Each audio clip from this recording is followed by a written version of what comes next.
Hello विद्यार्थी मित्रों, good morning.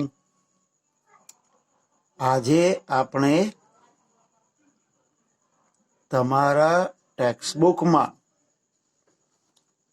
પાછળ જે રિવિઝન છે એની ચર્ચા કરવાની છે। તો રિવિઝનમાં તમારે એક કાવ્ય છે અને એ કાવ્ય પોએમ એટલે કે એનું શીર્ષક છે અ ફની ટાઉન। ફની ટાઉનનો મતલબ શું થાય? રમૂજી નગર। સૌથી પહેલા આપણે એના વર્ડ્સ જોઈ લઈએ। લીવડ, લીવડ એટલે રહેતા હતા, લીવનું ભૂતકાળ। ફની, ફની એટલે રમૂજી। ટાઉન, ટાઉન એટલે નગર। એવરીથિંગ એટલે કે દરેક વસ્તુ। Up side down, up side down એટલે ઉલટું અથવા તો ઊંધું। વોકડ, ચાલતા હતા, વોકનું ભૂતકાળ છે। ફ્લ્યુ એટલે ઉડતા હતા, એ ફ્લાયનું ભૂતકાળ છે। હ્યુમન્સ, હ્યુમન્સ એટલે માણસો, માનવજાત। ટોટલી,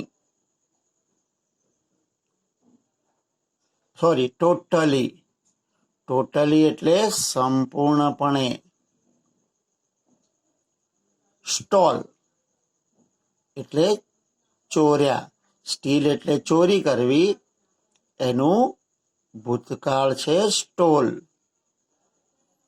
ફોટ, ફોટ એટલે લડ્યા અથવા લડતા હતા, તો એ છે તમારે ફાઇટનું ભૂતકાળ। નેક્સ્ટ,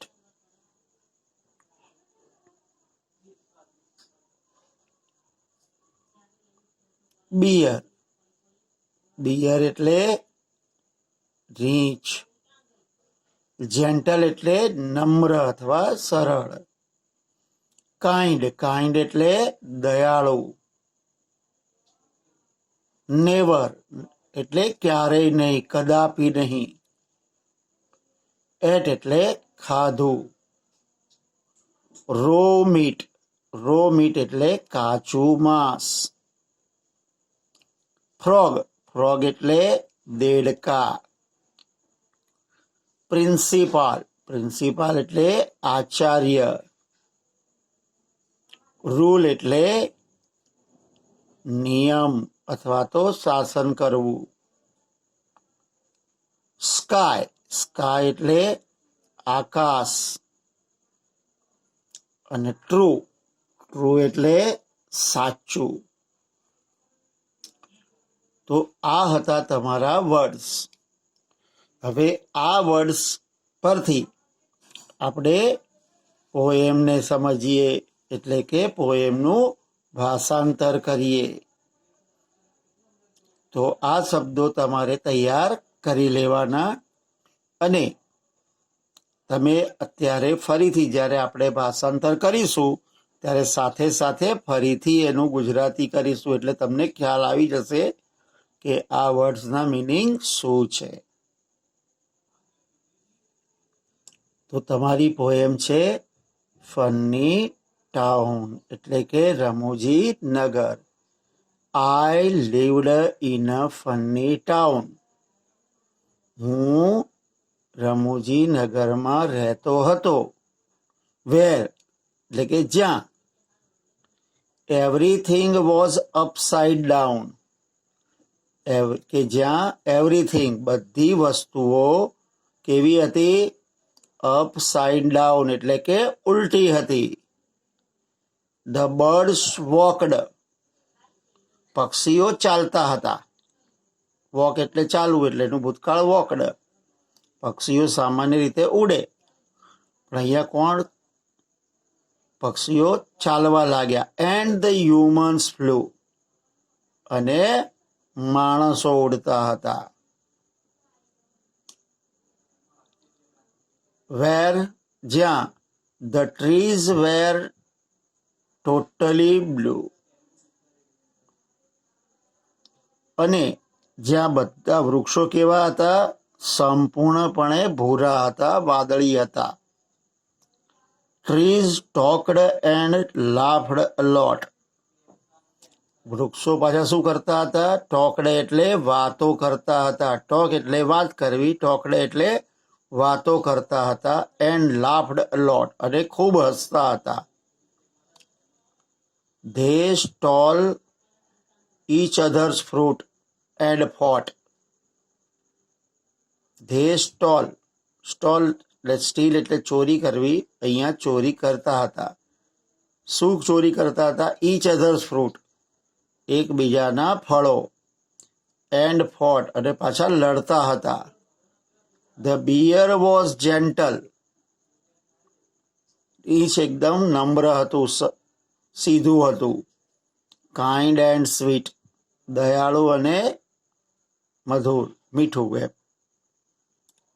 હી never ever ate raw meat, એ ક્યારેય કાચું માંસ ખાતું નહોતું. અહીંયા રીત છે એ એકદમ સીધું ને સરળ હતું, માંસાહારી નહોતું.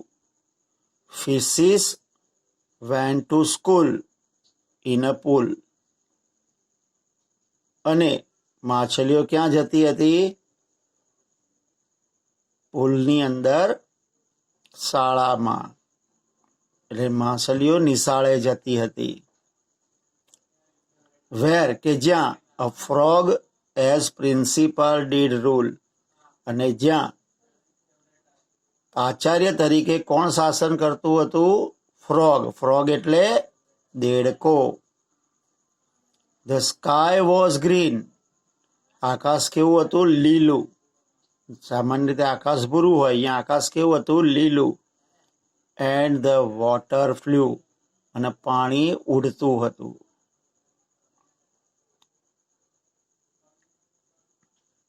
એન્ડ ટોલ મી, અને મને કહ્યું. શું કહ્યું? ઇન લાઈફ એલવાઇઝ બી ટ્રુ, જીવનમાં હંમેશા સાચા બનો. તો આ હતી તમારી પોએમ. હવે એ પોએમની નીચેની એક્સરસાઇઝ છે. ઉદાહરણ પ્રમાણે કાવ્યમાંથી શબ્દના જોડકા બનાવો.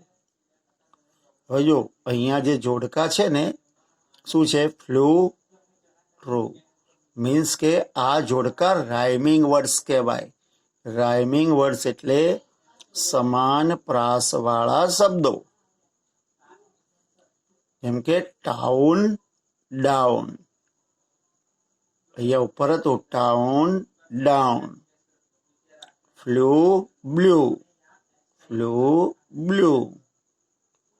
લોટ, fought. Lot, fought. Next, sweet, meet. Sweet, meet. Pool, rule. Pool, rule. તો આવી રીતે તમારા આ રાઇમિંગ વર્ડ્સ છે કે જે સમાન પ્રાસવાળા શબ્દો છે. હવે પછીની એક્સરસાઇઝ જુઓ. નીચે આપેલી ક્રિયા કોણ કરે છે? કાવ્યને આધારે શોધો. તે પરથી ઉદાહરણ પ્રમાણે વાક્ય બનાવો. તો જો ટોક, કોણ વાતો કરતું હતું? વૃક્ષો. The trees talked a lot. Stall એટલે ચોરવું. કોણ ચોરતું હતું? તો કે વૃક્ષો. શું ચોરતા હતા? ફ્રૂટ્સ. તો ધ ટ્રી, સ્ટીલનું ભૂતકાળ થાય સ્ટોલ, ઈચ અધર્સ ફ્રૂટ્સ. પછી ફાઇટ વિથ. લડવું. કોણ લડતું હતું? વૃક્ષો એકબીજા સાથે લડતા હતા. The trees fought with one another. અહીંયા વન અનાધરની જગ્યાએ ઈચ અધર પણ લખી શકાય. The trees fought with one another અથવા તો each other. Go to school. સ્કૂલે કોણ જતું હતું? તો ફિશિસ. તો ફિશિસ વેન્ટ. ગોનું ભૂતકાળ શું થાય? Vent. ફિશિસ went to school. Fly. કોણ ઉડતું હતું? તો કે પાણી. તો વોટર ફ્લ્યુ. પાણી ઉડતું હતું. અથવા તો આગળનામાં જોયું કે માણસો પણ ઉડતા હતા, તો બીજું લખી શકાય ધ હ્યુમન ફ્લ્યુ. ફ્લાયનું ભૂતકાળ. વોક એટલે ચાલવું. કોણ ચાલતું હતું? પક્ષીઓ. The birds walked. એટલે કે પક્ષીઓ ચાલતા હતા. તો આવી રીતે એના વાક્યો બને. હવે નેક્સ્ટ આગળ વધીએ. તો મિત્રો, પછીનું એક્સરસાઇઝમાં છે કૌંસમાં આપેલા વિકલ્પના યોગ્ય રૂપ વડે ખાલી જગ્યા પૂરો. તો મિત્રો, આપણે હમણાં જ એક્ઝામ આપી, એમાં ક્રિયાપદના યોગ્ય રૂપ વડે ખાલી જગ્યા પૂરવાની હતી. એમાં એક કાળ આપણે શીખ્યા છીએ સાદો ભૂતકાળ. તો મેં તમને એના ઉપયોગમાં જણાવ્યું હતું કે સામાન્ય રીતે વાર્તાઓમાં સાદો ભૂતકાળ ઉપયોગમાં લેવાય છે. અહીંયા પણ એક સ્ટોરી છે આખી, એટલે એને આપણે એના ભૂતકાળના રૂપ વડે પૂર્ણ કરવાની છે. તો જુઓ, this is not a very old story. આ એક બહુ જૂની વાર્તા નથી. It is about 2 mice. આ 2 ઉંદરોની વાર્તા છે. માઉસ એટલે ઉંદર, માઇસ એટલે એનું બહુવચન છે ઉંદરો. તો ધેર વેર 2 mice. 2 ઉંદરો હતા. ધે ખાલી જગ્યા કઝિન્સ. તો એનું આરનું ભૂતકાળ શું થાય? વેર. They were cousins. તેઓ પિતરાઈ હતા. વન્સ એકવાર. ધ ટાઉન માઉસ એટલે કે નગરમાં રહેતો ઉંદર. ગો એટલે જવું, એનું ભૂતકાળ શું થાય? Went. Went to the village mouse. ગામના ઉંદરને ત્યાં ગયો. ધ વિલેજ માઉસ ખાલી જગ્યા in a small hole. Live એટલે રહેવું, તો એનું ભૂતકાળ શું થાય? લીવડ. તો એ નાના દરમાં રહેતો હતો. ઇટ ખાલી જગ્યા grains, seeds and nuts from the field. તો એને કલેક્ટનું ભૂતકાળ શું થાય? કલેક્ટેડ. તે શું ભેગો કરતો હતો? અનાજના દાણા, બીજ અને દાણાવાળા ફળ. ક્યાંથી? ફ્રોમ ધ ફિલ્ડ, ખેતરમાંથી. એન્ડ ખાલી જગ્યા them to his cousin. Offer એટલે કંઈક આપવું, કે ખાવા માટે આપવું. એણે ઓફર્ડ. ઓફરનું ભૂતકાળ શું થાય? Offered them to his cousin. The town mouse liked. લાઇકનું ભૂતકાળ શું થાય? Liked the food. એને આ ખોરાક ભાવ્યો. Then it offered. ઓફરનું ભૂતકાળ offered some cheese and chocolates. એટલે એણે પણ શું કર્યું? તેને કેટલીક ચોકલેટ અને ચીઝ આપ્યું. The village mouse was very impressed. ઇમ્પ્રેસનું ભૂતકાળ શું થાય? ઇમ્પ્રેસ્ડ. એટલે ઓલો ગામડાનો જે ઉંદર હતો એ પ્રભાવિત થઈ ગયો. ધ ટાઉન માઉસ ખાલી જગ્યા ઇટ્સ કઝિન. ઇન્વાઇટ એટલે આમંત્રણ આપવું. તેનું ભૂતકાળ શું થાય? Invited its cousin. એટલે નગરમાં રહેતા ઉંદરે તેના પિતરાઈને આમંત્રણ આપ્યું ટુ ધ ટાઉન, નગરમાં આવવા. The village mouse joined its cousin. Joined એટલે જોડાવું કે સાથે જવું. તો અહીંયા જોઇનેડનો મતલબ થાય સાથે જવું. એટલે ગામમાં રહેતો ઉંદર તેના પિતરાઈની સાથે જોડાયો. ધે ખાલી જગ્યા બાય મિલ્ક વાન. ટ્રાવેલ એટલે મુસાફરી કરવી. એનો ભૂતકાળ શું થાય? Travelled. They travelled by milk van. તેમણે દૂધની ગાડીમાં મુસાફરી કરી. ધે ખાલી જગ્યા એટ ધ ટાઉન. રીચ એટલે પહોંચવું. એનું શું થાય ભૂતકાળ? રીચડ. તેઓ નગરમાં પહોંચ્યા. ક્યાં પહોંચ્યા? Town mouse place. નગરમાં રહેતા ઉંદરના ઘરે. ઈટ ખાલી જગ્યા અ કપબોર્ડ ઇન અ હાઉસ. હવે ઘરમાં શું હતું? હેવનું ભૂતકાળ થાય હેડ. ઘરમાં એક કબાટ હતું. ધ વિલેજ માઉસ વોઝ ઇમ્પ્રેસનું ભૂતકાળ શું થાય? ઇમ્પ્રેસ્ડ. ગામનો ઉંદર જે હતો એ શું થઈ ગયો? પ્રભાવિત થઈ ગયો. વિથ ધ પ્લેસ, જગ્યા જોઈને. ઈટ ખાલી જગ્યા a dark chocolate in a corner. હવે સીનું ભૂતકાળ શું થાય? સો. તેણે એક ખૂણામાં ડાર્ક ચોકલેટ જોઈ. ધ વિલેજ માઉસ ખાલી જગ્યા ટુ ઈટ. રનનું ભૂતકાળ શું થાય? રેન. ગામડાનો ઉંદર એના તરફ દોડ્યો. But the town mouse stopped it. સ્ટોપનો ભૂતકાળ શું થાય? સ્ટોપ્ડ. નગરના ઉંદરે તેને રોક્યો. It is not a chocolate. એ ચોકલેટ નથી. It is poison. એ ઝેર છે. ધ વિલેજ માઉસ બીકમનું ભૂતકાળ શું થાય? બીકેમ. Became fearful. તો ફિયરફુલ એટલે ડરી ગયો એમ, ડર. તો ડરી ગયો. તો ગામનો ઉંદર ડરી ગયો. આફ્ટર ધીસ, આ બધું જોયા પછી. હી ખાલી જગ્યા ટુ હિઝ વિલેજ. રિટર્ન એટલે પાછા ફરવું. તો રિટર્નનું ભૂતકાળ શું થાય? Returned. He returned to his village immediately. Immediately એટલે તાત્કાલિક. એ તેના ગામ તાત્કાલિક પાછો ફરી ગયો. તો મિત્રો, આ સ્ટોરી હતી. એમાં તમારે ક્રિયાપદના ભૂતકાળના રૂપ મૂકવાના હતા. તો આપણે જોયું કે કેવી રીતે વાર્તામાં ભૂતકાળના રૂપ આવે છે.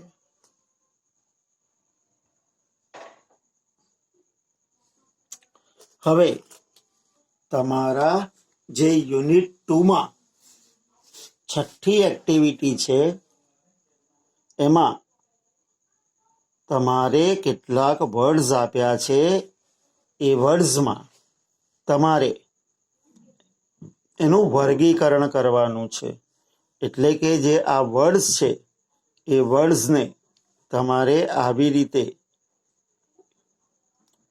વર્ગીકરણ કરવાનું છે. જેમ કે જો ફ્રૂટ્સ હોય તો ફ્રૂટ્સમાં, વેજીટેબલ્સ હોય તો વેજીટેબલ્સમાં, ફેસ્ટિવલ હોય તો ફેસ્ટિવલમાં, યુઝફુલ થિંગ્સમાં હોય તો યુઝફુલ થિંગ્સમાં.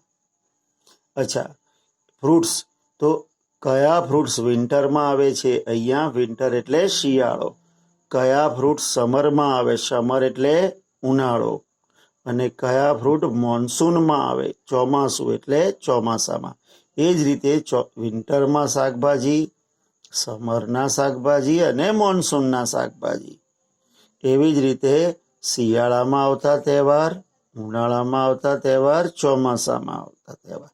એવી જ રીતે શિયાળામાં વપરાતી વસ્તુ, ઉનાળામાં વપરાતી વસ્તુ અને ચોમાસામાં વપરાતી વસ્તુ. તો મિત્રો, અહીંયા જે ઉપર તમને વર્ડ્સ આપ્યા છે એ વર્ડ્સ અને એનું ગુજરાતી હું તમને કહી દઉં છું. તમારે હોમવર્કમાં આ જે શબ્દો છે એ શબ્દો તમારે યોગ્ય રીતે આ કોષ્ટકમાં ગોઠવવાના છે. એ તમારું હોમવર્ક છે. અત્યારે હું માત્ર ને માત્ર તમને આ વર્ડ્સનું ગુજરાતી શું થાય અને એનો ઉચ્ચાર શું થાય એ કહી દઉં છું.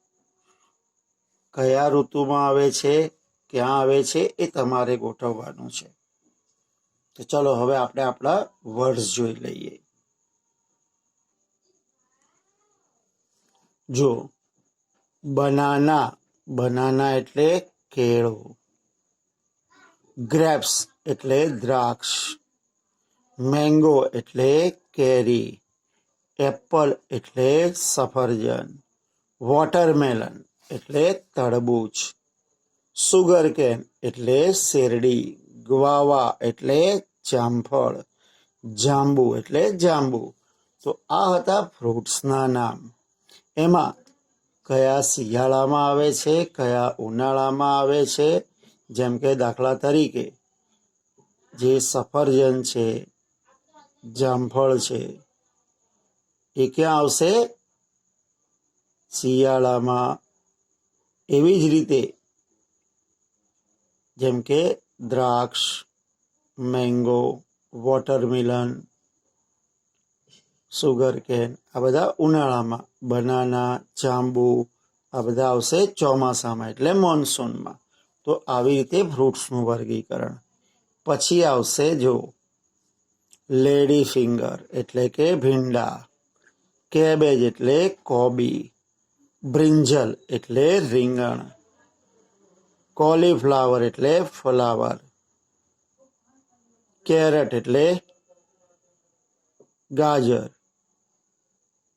બીટરગાર્ડ, કારેલા. પોટેટોસ, બટાકા. ઓનિયન એટલે ડુંગળી. તો આ બધા શાકભાજીના નામ હતા. હવે ફેસ્ટિવલ જોઈ લઈએ. તો જો, ઉત્તરાયણ, દિવાળી, હોળી, રક્ષાબંધન, ક્રિસમસ એટલે નાતાલ અને જન્માષ્ટમી. તો આ તહેવાર છે એ કઈ ઋતુમાં આવે છે એ પ્રમાણે એનું વર્ગીકરણ કરવાનું. આ બધા ફેસ્ટિવલ્સ હતા. હવે વસ્તુઓ જોઈ લઈએ. સ્વેટર, અમ્બ્રેલા એટલે છત્રી. રેઇનકોટ એટલે રેઇનકોટ. સ્કાર્ફ એટલે સ્કાર્ફ. ફેન એટલે પંખો. ગોગલ્સ એટલે ચશ્મા કે ગોગલ્સ. એવી જ રીતે હીટર અને એર કન્ડિશનર. તો મિત્રો, આ બધા હતા તમારા શબ્દો અને વસ્તુઓના નામ હતા. આ વસ્તુઓ કઈ સિઝનમાં વપરાય એ પ્રમાણે તમારે એના વર્ગીકરણ કરી અને યોગ્ય જગ્યાએ મૂકવાના છે. તો મિત્રો,